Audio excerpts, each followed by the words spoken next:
Jean Willis está enfrentando uma gravíssima perseguição política no parlamento. Vamos impedir a suspensão do mandato de Jean Willis. Ele está no segundo mandato e há 3 anos é eleito o melhor deputado do Congresso Nacional. Ele também já foi considerado pela revista britânica The Economist uma das 50 personalidades mais influentes do mundo na luta pela diversidade. Eu estou falando de Jean Willis, deputado pelo PSOL do Rio de Janeiro, que está aqui comigo ao lado de Denise Rotenburg e Leonardo Cavalcante, jornalistas do Correio Brasiliense, parceiros da TV Brasília Rede TV, na realização do CB Ponto Poder. Lembrando que também estamos ao vivo na página do Correio Brasiliense, no Facebook. Muito obrigada, deputado, pela presença. Cresce por todo o país o número de manifestações em defesa do seu mandato nessa semana decisiva. Acha que vai conseguir virar esse jogo no Conselho de Ética?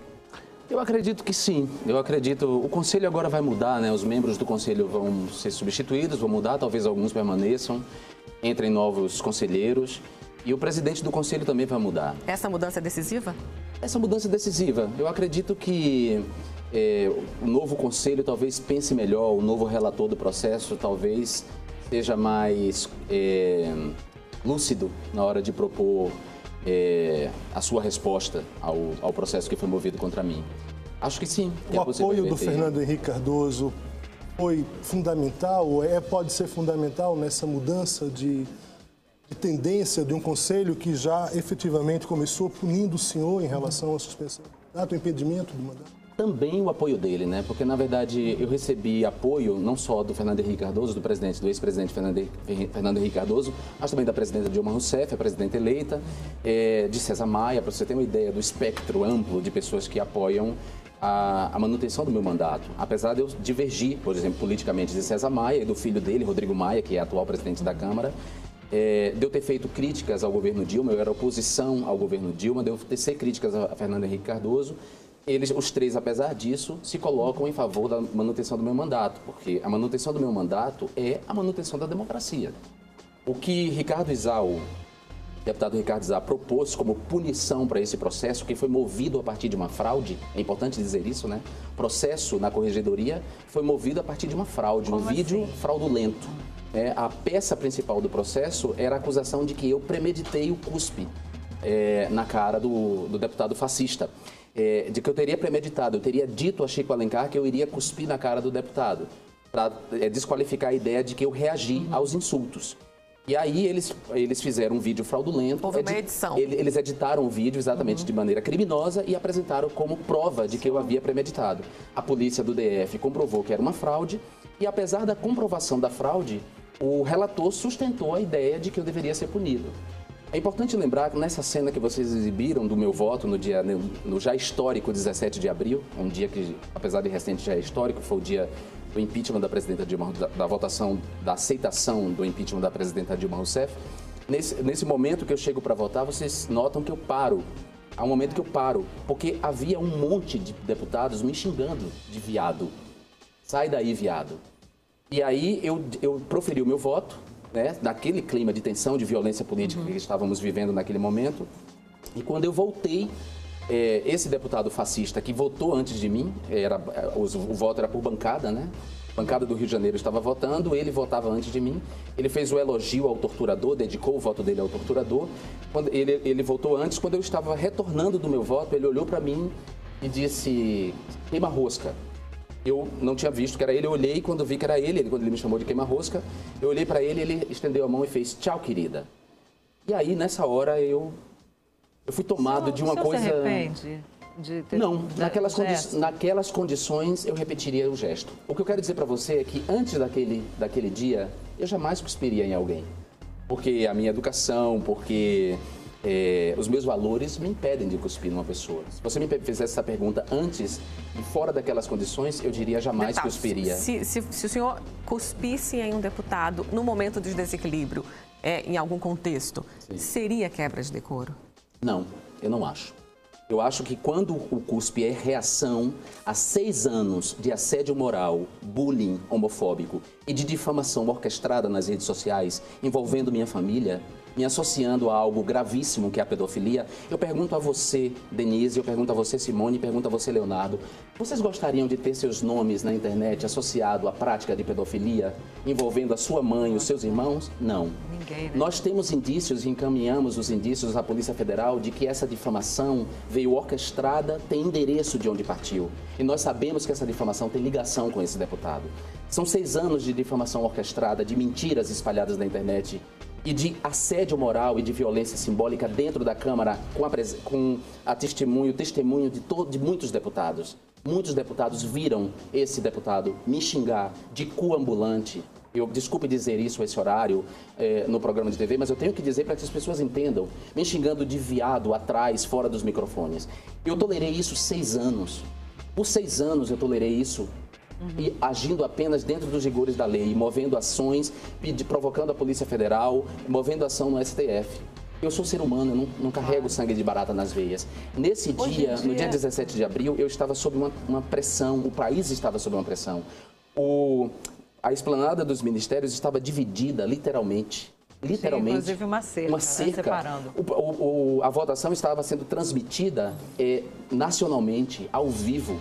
Havia um clima de violência política dentro do plenário naquele dia. E nesse dia, esse cara me insulta junto com outros deputados. Deputado, como é que a gente consegue evoluir, de fato, não só em relação aos ataques que o senhor sofreu e tem sofrido, evidentemente, também para ter uma maior, vamos dizer assim, tranquilidade dentro de um plenário do Congresso, com um Congresso que debata, de fato, os temas nacionais e que não fique nesses enfrentamentos, no caso do senhor, evidentemente, como vítima, mas que também a gente consiga evoluir num debate nacional, porque me parece que o Congresso Nacional, efetivamente, nos últimos tempos, e eu não estou falando dessa legislação atual, eu venho falando historicamente, a gente não consegue, de fato, evoluir. A impressão que eu tenho é que isso, nas próximas eleições, pelo menos segundo alguns cientistas, é que tem uma tendência a piorar essa representação do Congresso Nacional. A avaliação do senhor, como é que se melhora?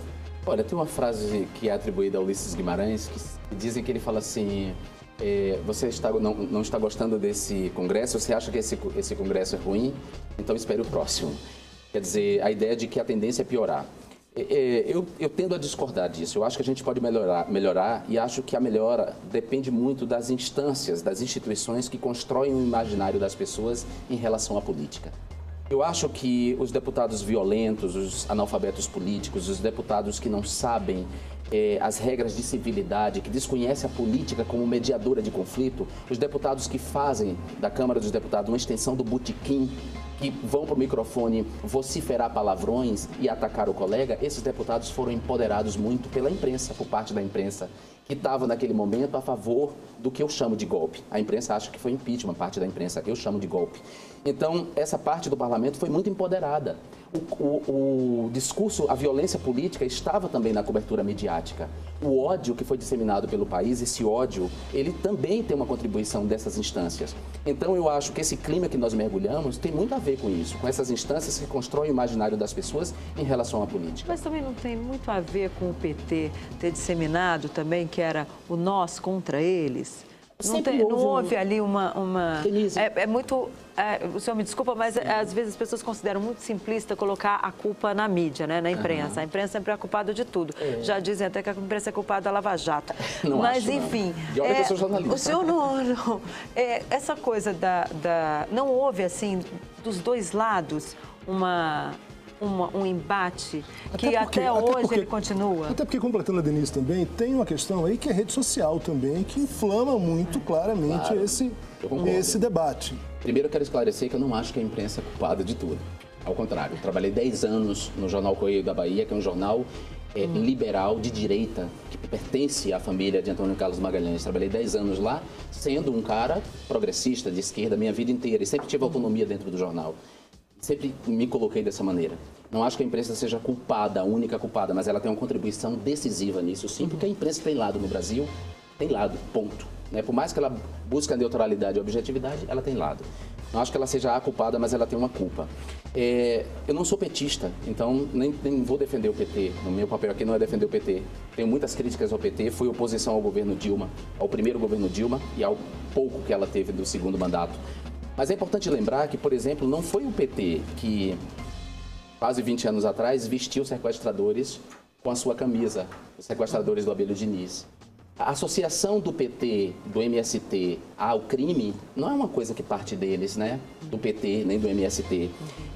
Acho que o nós contra eles não é uma criação. Existe um país dividido, isso é fato. Existe um país desigual.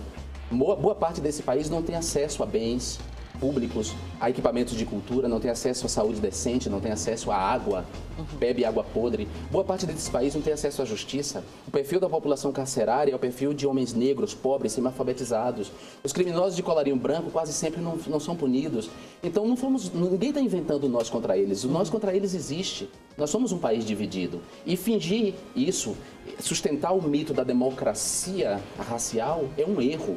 Né? Então, eu não estou dizendo que o PT não seja culpado, o PT tem culpa sim, o PT se envolveu em corrupção, as lideranças petistas, a cúpula petista foi envolvida em corrupção, o que não quer dizer que a corrupção foi inventada pelo PT, né? Não foi inventada, muito pelo contrário, nós estamos vendo aí o presidente da República, Michel Temer, o presidente ilegítimo, citado 43 vezes por delatores investigados na Lava Jato, né? A gente está vendo... E o ministro da Justiça, o ministro das Relações Exteriores, José Serra, é acusado de ter 32 milhões de reais depositados em contas na Suíça, algo que não foi explicado ainda. Então, a corrupção não foi inventada pelo PT, mas o PT se envolveu em corrupção. E acho que no momento em que as forças políticas que queriam dar o golpe, o que eu chamo de golpe, há quem chame de impeachment, quando as forças políticas que queriam dar o golpe decidiram dar o golpe, insuflaram esse clima de ódio, de desrespeito à posição política alheia. Comunista virou um xingamento. Usar vermelho virou motivo para você ser ofendido nas ruas. Isso é um absurdo. Verdade. Então, como você tolera esse clima, né? E como se recupera a esquerda dentro desse processo de divisão nacional em que a gente vê que o que a gente percebe é que o ex-presidente Lula começa a se preparar para talvez ser candidato em 2018. Como é que recupera a esquerda diante desse desafio que foi eleito para mudar o que estava aí e acabou entrando na onda do que já existia e que era prejudicial ao país? Pois é, esse é um pecado que vai ser difícil a gente perdoar, né, do PT. Agora, por outro lado, é importante lembrar que o PT não teria chegado ao poder, não teria se tornado presidente, quer dizer, Lula não teria se tornado presidente da República sem a coalizão partidária, a ampla coalizão partidária que ele fez. Porque é assim que funciona o nosso sistema político. Nós temos um presidencialismo de coalizão. O presidente não governa sem um parlamento, sem maioria no parlamento. E para construir essa maioria no parlamento, ele começa a fazer essas alianças e recorrendo a um modus operandi que é anterior, que é o fisiologismo, a doação de cargos, né? O loteamento. Infelizmente, o PT não quebrou essa roda. Ele se elegeu e ele passou a girar junto com a roda. Uma roda que já girava antes assim. Mas dentro desse sistema, o senhor acredita que seja possível quebrar essa roda? Acho que é possível quebrar essa roda. Vou dar um exemplo. Simone, eu fui eleito com 145 mil votos numa campanha que custou 70 mil reais. Esses 70 mil reais vieram de pessoas físicas de todo o país, gente que nem votava em mim, mas que depositou 100, 120 mil reais para fazer a minha campanha. Eu fiz uma campanha que eu não tinha tempo de TV nem de rádio. Mas precisa expandir esse sistema, aí...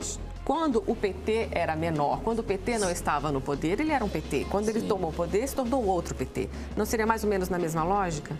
Não, seria na mesma lógica, não. Eu estou propondo algo diferente. Eu acho que a gente tem que acabar com o financiamento empresarial de campanha. Eu acho que os eleitores têm que se envolver nos mandatos. Por exemplo, eu tenho, dos 513 deputados e deputadas, eu sou o único que tem um conselho social do mandato. O conselho social do meu mandato tem 200 pessoas, com as quais eu me reúno presencialmente de 2 em 2 meses e estou reunido permanentemente virtualmente. Essas pessoas trazem demandas, discutem as proposições legislativas comigo, participam do mandato. É o sentido profundo de representação. Se a gente conseguir generalizar isso, tem outras ações. A RAPS, por exemplo, a Rede de Ação pela Sustentabilidade, que foi uma rede criada pela Marina, por exemplo, a Marina fez parte dela, é uma iniciativa nesse sentido. Eles querem criar a ideia de amizade cívica para mudar um pouco a face do Congresso Nacional. Eu acho que essas iniciativas podem dar certo e elas podem quebrar essa roda, o sistema da maneira como ele funciona hoje. Voltando à pergunta da Simone, o senhor se candidaria a algum cargo executivo? Eu pergunto isso tendo como exemplo o que o senhor está dizendo agora, de que é um exemplo em relação à mudança. Sim. O senhor se candidataria a um cargo executivo? Olha, Leonardo, no momento eu diria que não, porque eu sou muito consciente, muito pé no chão. Eu sou homossexual assumido, eu defendo a legalização da maconha, eu defendo a legalização e a regulamentação da maconha como forma de quebrar o tráfico de drogas, eu defendo a legalização do aborto até as 3 semanas de gestação. Eu defendo, que mais? As pautas polêmicas. Os direitos sexuais e reprodutivos das mulheres, de uma maneira geral. Ou seja, todos os temas que boa parte da sociedade considera temas espinhosos e que boa parte da sociedade tem muitos preconceitos, eu defendo. Se eu fosse candidato a prefeito, ou a governador, ou a presidente, eu não ia mentir para ganhar voto das pessoas. Então eu volto à pergunta da Simone. Se é um caso à parte a eleição do senhor, é um ponto que pode parecer em determinado momento fora da curva, já que na questão do executivo, a dificuldade de um parlamentar como o senhor, a partir do momento que o senhor próprio se cita como exemplo, não pode não chegar lá, ou como o senhor mesmo está dizendo aqui, não vai ter condições de chegar no executivo, seja para prefeito ou para governador. O que eu quero dizer é que eu não estou nem falando de presidente. Eu te dei a seguinte resposta: eu posso me candidatar, e ao me candidatar eu não vou abrir mão disso. Então, eu acredito... E vai ter muita dificuldade. Não, e sim, mas aí entra a dimensão pedagógica da política.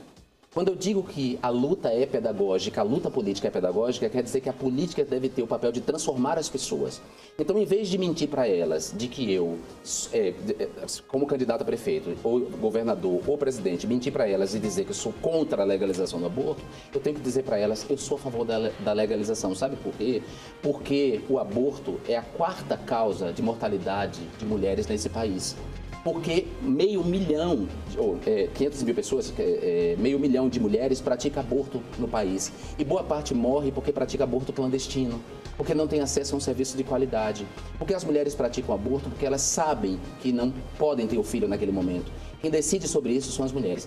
Então, eu prefiro explicar para as pessoas as razões de por que eu defendo uma causa do que mentir para elas. A sociedade brasileira é preconceituosa, é racista, é homofóbica e é machista na avaliação do senhor? Eu acho que boa parte da população brasileira é racista, é homofóbica e é machista porque não tem acesso a desconstruir esses preconceitos, aos meios de desconstruir. Essas forças estão avançando? Esse preconceito. Eu acho que as forças que estimulam isso nas pessoas estão avançando. Que forças? Que são as forças políticas, como, por exemplo, o que a gente chama na Câmara de bancada BBB, por exemplo, que é a bancada de ruralistas, grileiros e contrários aos direitos dos povos originários, dos povos indígenas, a bancada da bala, que são aqueles financiados pela indústria armamentista e que tem ligação com as forças de segurança e que defendem o armamento generalizado da população, e a bancada que a gente chama de bancada da Bíblia, que são os fundamentalistas religiosos. Acha que o governo de esquerda, o governo Dilma e o governo Lula tentou enfrentar essa bancada? Eu acho que o governo Lula e o governo Dilma não enfrentou essa bancada como deveria. Acho que, como era próprio do governo Lula, próprio da conduta de Lula ao longo da vida dele, era essa conduta conciliatória, o Lula buscava conciliar isso. O governo Lula e o governo Dilma tinham essas forças dentro de si mesmos, né, dentro dos seus próprios governos, e eles buscavam conciliar. Então, ao mesmo tempo que o governo sinalizava para os movimentos sociais, realizando as conferências, por exemplo, LGBT, Conferência das Mulheres, ao mesmo tempo cedia a essas forças ao não aprovar. Mas não era conveniente? Claro que era, é isso que eu estou lhe dizendo. E não é um pouco do que a gente está falando aqui, de não conseguir quebrar? Sim, difícil quebrar essa roda. Toda a razão, Simone. O PT não quebrou a roda, ele girou junto. Agora, não quer dizer que ao girar junto, o PT não tenha feito mais pela população do que os governos anteriores. 40 milhões de pessoas saindo da pobreza não é pouca coisa. As políticas afirmativas que colocaram os negros em lugares de onde eles estavam excluídos, por exemplo, como a universidade, os cursos nobres, a medicina, direito, isso não é pouca coisa. O fato do PT, de membros do PT, da cúpula petista, ter se envolvido em corrupção e o PT ter girado nessa roda que ele deveria ter quebrado, não quer dizer que ele não tenha feito mais por esse país do que os governos anteriores. Agora, eu não estou perdoando o PT por isso. Acho que o PT e os corruptos do PT têm que ser punidos. Agora, eu também quero que os corruptos do PSDB sejam punidos e não sejam protegidos. Porque é inadmissível que Aécio Neves não esteja exposto no nível em que deveria estar, por exemplo, com tantas acusações contra ele. É inadmissível. Assim, se a gente quer um país moralizado, a gente não pode ter bandido de estimação. mesmo. Agora, e para 2018, hein? Como é que o senhor viu? O senhor já estava falando que o senhor defendeu o programa petista, que, aliás, o ex-presidente Lula pretende colocar como no segundo turno, né? Base de campanha, né?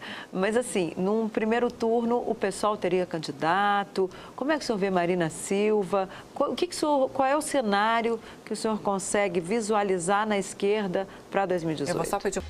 Olha, a esquerda terá um papel importante, né? Primeiro, eu gosto de falar as esquerdas, sabe, Simone? Em vez de a esquerda, as esquerdas. As esquerdas, primeiro, elas têm que encontrar um nome comum, né? Que seja convergente, que promova uma convergência. Esse nome ainda não está claro. Vai depender muito do destino do Lula, quer queira a gente, quer não. O Lula é um leão velho, mas sozinho, rugindo na savana. Não há outro. Ele pode estar velho, ele pode estar combalido, mas ele é o único. Nenhum outro nome se levantou. Nós temos o nome do Ciro Gomes, mas o Ciro, por enquanto, não promove essa convergência nas esquerdas. Ele pode até vir a aplacar os ânimos do país como um todo, né, da polarização política no país, mas nas esquerdas ele não promove essa convergência. A Marina é um bom nome. A Marina tem uma história incrível, né? Uma história política, uma história de vida incrível. Eu tenho muita simpatia pela Marina, mas a Marina também tem um calcanhar de Aquiles, que é a sua relação com os setores do fundamentalismo religioso. Então não está claro isso para a gente, qual vai ser esse cenário em 2018. Eu queria me concentrar no momento na queda do governo ilegítimo.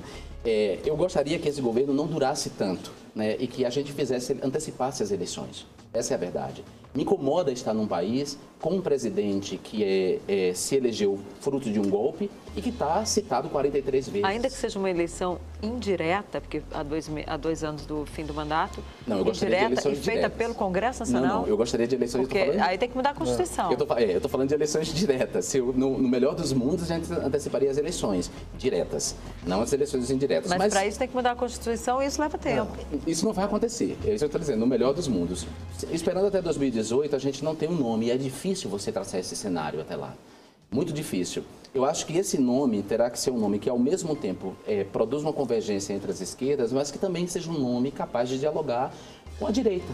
E a direita é uma posição legítima na República. Eu estou falando da direita liberal. Eu respeito todas as pessoas que se dizem de direita e que são liberais, mas não os analfabetos políticos, aqueles que defendem Estado mínimo, mas depois estão cobrando, por exemplo, saúde de qualidade pública. Quer dizer, ou você defende Estado mínimo ou você defende saúde pública de qualidade, né, gato? Uma coisa não pode entrar em contradição. Agora, a extrema-direita, que são os fascistas, esses que fazem muito barulho na internet, esses grupelhos fascistas, que trabalham na base da mentira, da desqualificação, dos vídeos difamatórios, essa gente talvez esteja seu candidato em 2018. Tem o candidatozinho deles lá em 2018. Como é evoluído, deputado? Voltando aqui à questão da homofobia. Aqui no DF, desde 2000, o atual governador Hollenberg, quando era distrital, conseguiu aprovar uma punição para homofobia. Isso não foi regulamentado nem no governo Agnello, e também tem uma dificuldade grande hoje no governo Hollenberg, que são ditos governos mais próximos. Sim. Aqui na Câmara Distrital, por exemplo, uma deputada pediu para que uma escola, um pedido formal, para que a escola investigasse um professor que foi discutir com os alunos homofobia. Uma sociedade que parece um tanto tacanha, a princípio, em relação à abertura de um debate mais sério, qual a esperança que o senhor pode dar para as pessoas que o senhor representa? Primeiro, eu quero dizer que tacanha não é a sociedade, é a deputada, né? Não, sim, claro, os representantes. Claro, e você tem razão, Leonardo. E essa deputada, ao ser tacanha, limitada, burra, ela acaba estimulando parte do eleitorado dela a seguir da mesma maneira. Ou seja, ela não faz um trabalho de promover o crescimento intelectual, espiritual, moral e ético dos eleitores dela. Ao contrário, ela vai lá e reforça os preconceitos. É um absurdo que uma deputada proponha isso. E é lamentável que governos como o do Hollenberg ou do Rui Costa na Bahia, que é um governo petista, que são governos progressistas, cedam às forças políticas que compõem esse governo, que são contrárias aos direitos da comunidade LGBT. Ou seja, Simone, a gente vem repetindo a roda do mesmo jeito. Aquilo que o governo Lula fez e que o governo Dilma fez, a gente vem repetindo nesses governos estaduais e nos municípios também. Ou seja, os prefeitos e governadores se elegem com essas coligações e depois essas pessoas passam a dar as cartas no governo, impedindo o avanço da democracia. No caso aqui do DF, não sei se ficou claro, o próprio governador, enquanto deputado distrital, foi quem propôs e conseguiu aprovar a lei. E hoje, 16 anos como governador, ele não regulamenta a própria lei que ele criou. É lamentável isso. Aliás, eu queria dizer para o Hollenberg que é vergonhoso que ele não regulamente essa lei. Desculpa, Hollenberg, é vergonhoso que você seja refém de forças como essa. A população LGBT é uma população de cidadãos que contribuem com esse país, com impostos. Somos cidadãos como outros quaisquer e, portanto, temos que ter os direitos estendidos a nós. Eu fico muito preocupado com isso, muito preocupado mesmo, porque quando um governo age dessa maneira, ele sinaliza para o resto da sociedade que a população LGBT são cidadãos de segunda categoria, né? Isso é inadmissível numa democracia. Não existe cidadão de segunda categoria. Ou se é cidadão ou não se é cidadão. É importante também a gente levar em conta quem pode resolver em termos de criminalização da homofobia é o Congresso Nacional. Essas leis estaduais e municipais podem tão somente criar punições pecuniárias, né? Assim, punir a discriminação em estabelecimentos comerciais, com multas. Mas em termos de criminalização, de aplicar uma pena, envolvendo o direito penal, isso tem que ser feito pelo Congresso Nacional. E o Congresso Nacional não está disposto. A atual bancada é possível? Não é possível. E a Comissão de Direitos Humanos esse ano? Que a gente não sei o que falar dela aqui. Não pode tocar um projeto nesse sentido? Pode sim. Todas as tentativas de tocar o projeto, o projeto é aprovado na Comissão de Direitos Humanos, mas depois ele é barrado em outras comissões. Certo? Os deputados se articulam para impedir que o projeto avance.